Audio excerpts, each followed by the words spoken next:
మీరు చెప్పినట్టు నేను అదేం లేదు సార్ అధ్యక్ష, అదేం లేదు. ఒకటే నిమిషం, ఒక సెకండ్, ఒక రిక్వెస్ట్ చేస్తున్నా అధ్యక్షుడికి, ఒక రిక్వెస్ట్ చేస్తున్నా. 14, 15 వసంత పంచమి ఉంది కాబట్టి అందరి కోరిక మేరకు, సభ్యులందరి కోరిక మేరకు పెళ్లిళ్ళు 26,000 పెళ్లిళ్ళు ఉన్నాయి కాబట్టి ఆ 2 దినాలు సభ పెట్టొద్దని మా రిక్వెస్ట్, అంతే. అధ్యక్ష, చాలా సుదీర్ఘంగా చర్చించాము. సభ అందరి తరఫున మీ ద్వారా మాజీ ముఖ్యమంత్రి గారికి, గౌరవ ప్రతిపక్ష నాయకులు గారికి నేను ఒక విజ్ఞప్తి చేయదలుచుకున్నాను. కృష్ణానది నీళ్లకు సంబంధించి చాలా రాష్ట్రానికి సంబంధించినంతవరకు చాలా ముఖ్యమైనటువంటి అంశం. జరుగుతున్నటువంటి అన్యాయాన్ని, జరిగినటువంటి అన్యాయాన్ని ఉత్తమ్ కుమార్ రెడ్డి గారు కళ్ళకు కట్టినట్టు ప్రజెంటేషన్ ఇచ్చి ఉన్నటువంటి అపోహలన్నింటినీ పటాపంచలు చేసి జరిగిన నష్టాన్ని ఏ రకంగా సరిచేయాలో వారు చాలా స్పష్టంగా సభలో మనందరికి చూపించారు, రాష్ట్రానికి కూడా చూపించారు.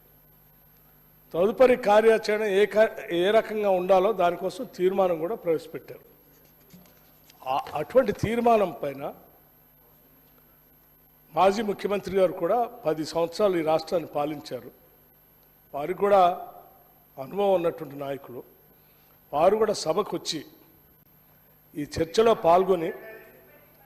పాల్గొని వారు కూడా విలువైనటువంటి సలహాలు, సూచనలు ఇచ్చి ఈ తీర్మానానికి సంపూర్ణమైనటువంటి మద్దతు తెలుపుని ఉంటే, రేపొద్దున మనందరం చేసినటువంటి తీర్మానం కేంద్రంలో ఈ తీర్మానాన్ని పంపిస్తూ ఉన్నాం. అక్కడ కూడా సభ ఏకగ్రీవంగా తీర్మానం చేసింది.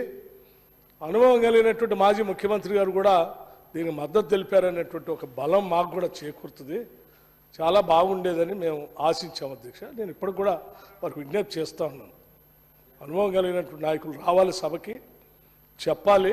ఇటువంటి రాష్ట్రానికి సంబంధించిన ప్రయోజనాలు ఉన్నప్పుడు రాష్ట్ర ప్రయోజనాల కోసం రావాలి.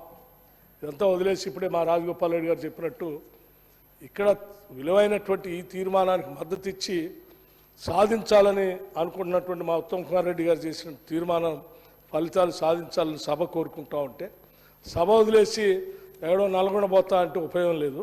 దయచేసి సభకు వచ్చి ఈ తీర్మానాన్ని మద్దతు తెలిపి వారు వీరు అందరూ కలిసి సభ అంతా ఏకీకృతంగా తీర్మానం చేసి తీర్మానం రావాలని చెప్పి నేను విజ్ఞప్తి చేస్తున్నాను.